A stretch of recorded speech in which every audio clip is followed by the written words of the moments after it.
Olá, sejam muito bem-vindos. Nessa análise, a gente vai mergulhar fundo em como hackear o nosso cérebro para transformar o estudo, que muitas vezes parece uma obrigação, né, em algo que seja genuinamente prazeroso.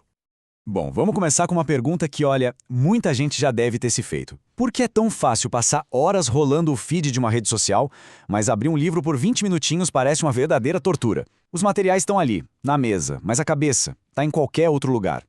A resposta para isso está na diferença gritante, na verdade, entre uma recompensa que chega na hora e uma que vai demorar para aparecer.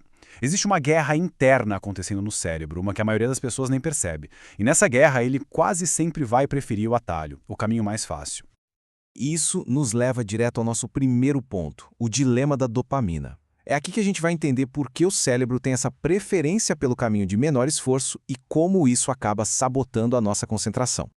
A dopamina é ela, essa molécula, a grande responsável por tudo isso. Cada notificação no celular, cada doce, é uma pequena dose que sinaliza para o cérebro: isso aqui é bom, faz de novo. O estudo, por outro lado, não dá essa recompensa imediata. E é por isso que o cérebro se rebela. Ele fica sussurrando: ei, que tal só uma olhadinha rápida nas redes sociais, hein? Dá pra gente imaginar que existe uma espécie de escala do prazer dentro da nossa mente. No extremo, com um nível bem baixo de dopamina, está o estudo. Lá no outro extremo, com o pico de dopamina, está o feed infinito. O cérebro, de forma bem previsível, vai sempre tender a escolher o que está no topo dessa escala. Mas, olha, a boa notícia é que essa escala não é permanente, não é fixa. É totalmente possível e até necessário reajustar essa escala. Isso significa, basicamente, redefinir o nosso nível de estimulação para que as atividades mais calmas, menos intensas, voltem a ser interessantes.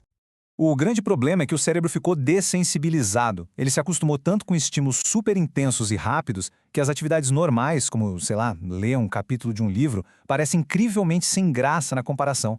Para reverter isso é preciso uma espécie de detox.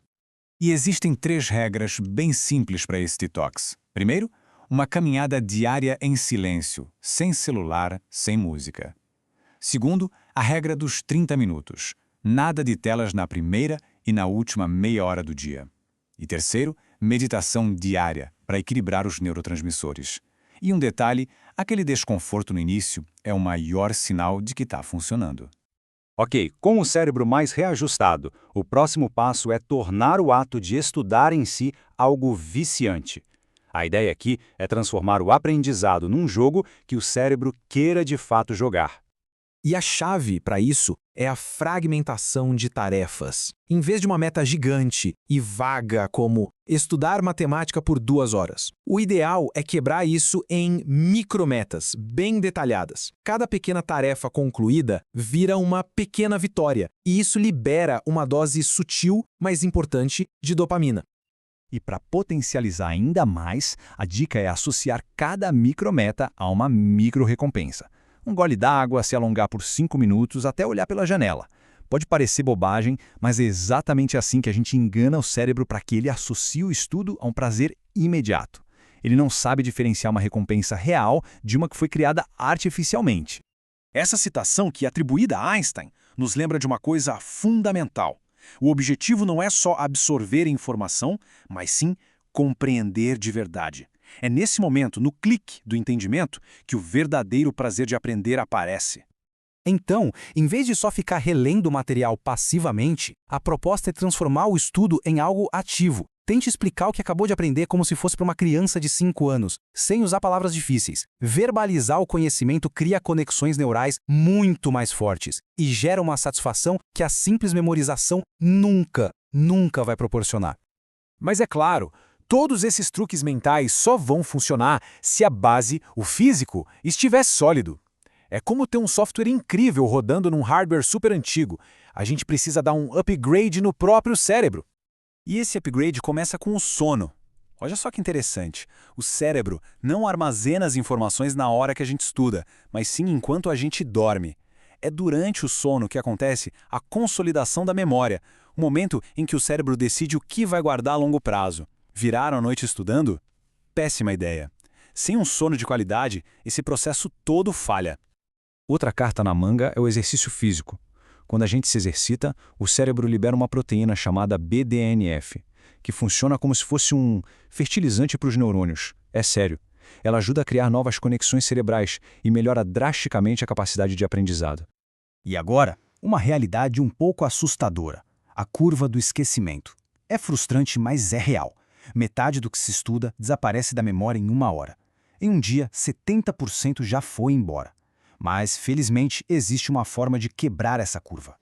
A solução para isso é a repetição espaçada. A ideia é bem simples: revisar o material em intervalos específicos. Primeiro, depois de um dia, depois de uma semana e, de novo, depois de um mês. Cada revisão vai reforçando a memória, tornando ela mais forte, mais duradoura e combatendo esse esquecimento natural do cérebro.